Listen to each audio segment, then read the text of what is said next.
Hey guys, Mark here, Celtic Crossbows. This is part 1 of 2 on about what you can do to protect your home, particularly if you're a single female living alone in the UK today. In light of recent events in London, the mass stock pillaging of some shops, ram raiding, the thousands a day turning up on the British coast, and nothing being seen to done at all by local council or government. The police with their hands tied and able to actually do anything, and nobody seemed to be willing to do anything to stem this problem. So we're going to look at some basic things you can do in and around your home to secure your premises, secure your loved ones and yourself. So straight to number 1, first of all we're going to look at your boundaries.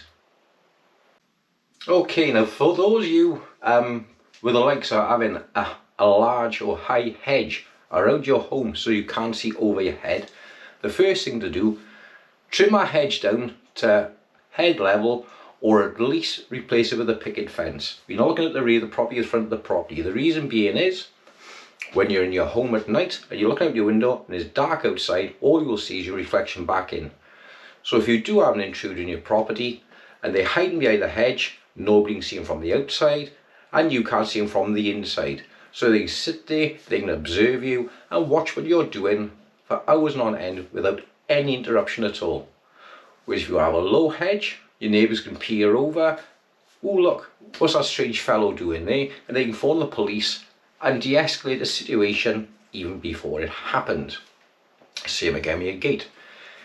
Even if you put a basic padlock on a gate or something like that, it is something which will slow down and inhibit the quick entry and exit from your property.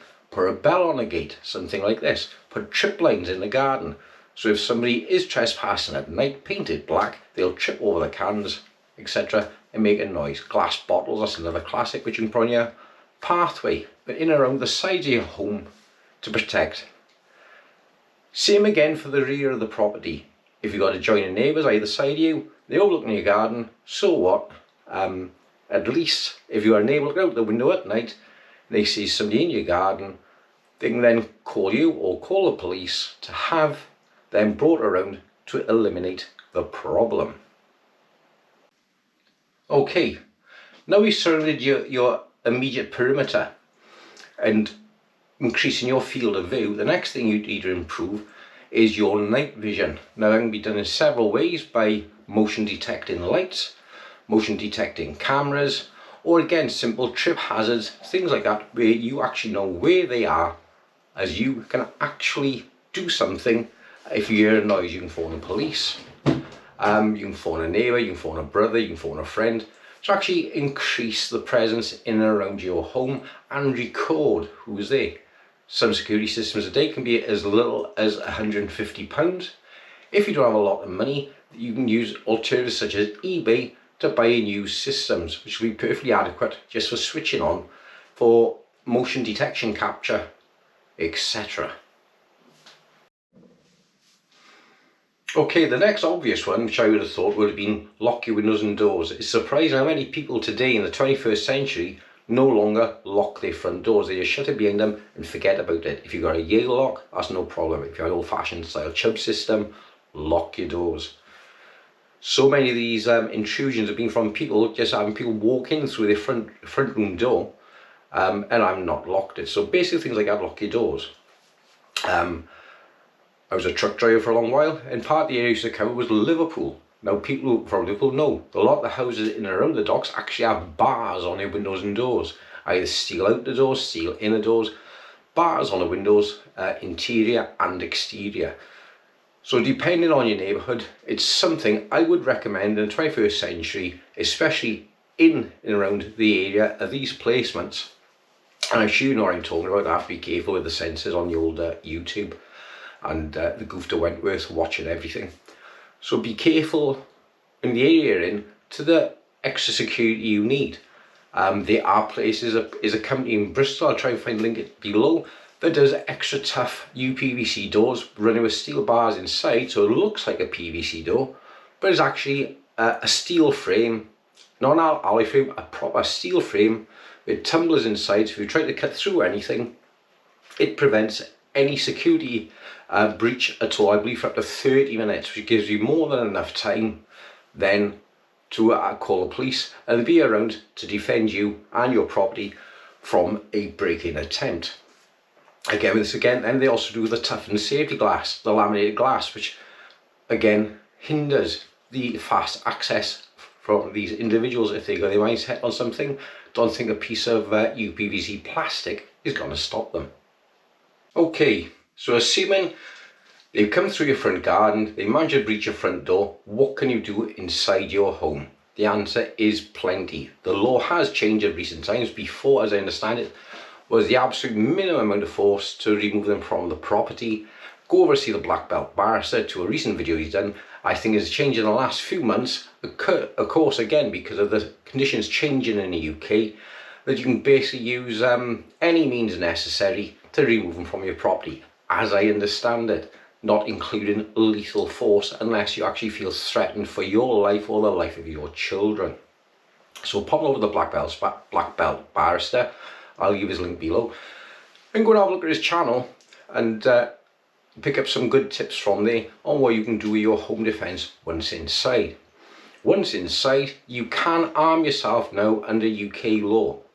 If there's somebody there and they're looking to attack you, your loved ones, your family, or anybody within the home legally, and they're armed and they're coming in after you with multiples of people, 2, 3 or more, and they're armed, or even one who's armed, you are now allowed to arm yourself to defend yourself and your property, to remove them from the situation. Okay, a good scenario here. You're at home, you're in bed, you're alone, your spouse is in work, your children's in bed, and you hear 2 or 3 intruders downstairs. They ransack in the house. You might have an old bow and arrow or a crossbow in the wardrobe, something like that, and you shout out a warning downstairs for them to clear the property, and instead they come up to commence an attack on you, brandishing weapons such as a machete, etc.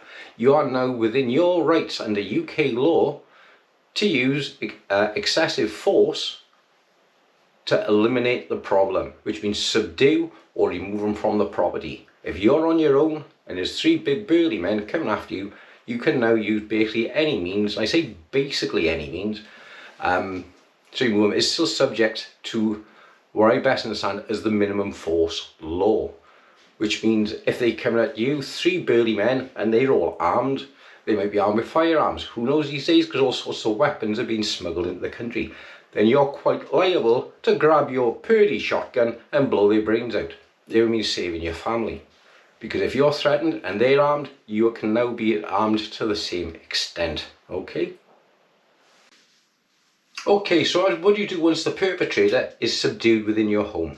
You absolutely must stop the defense or the attack. If the problem has been eliminated, you can no longer continue to attack. So say, for example, if somebody's coming at you with a knife, you're in the kitchen and you grab a bread knife or something and you cut them with it and they're down on the floor, do not continue to attack them.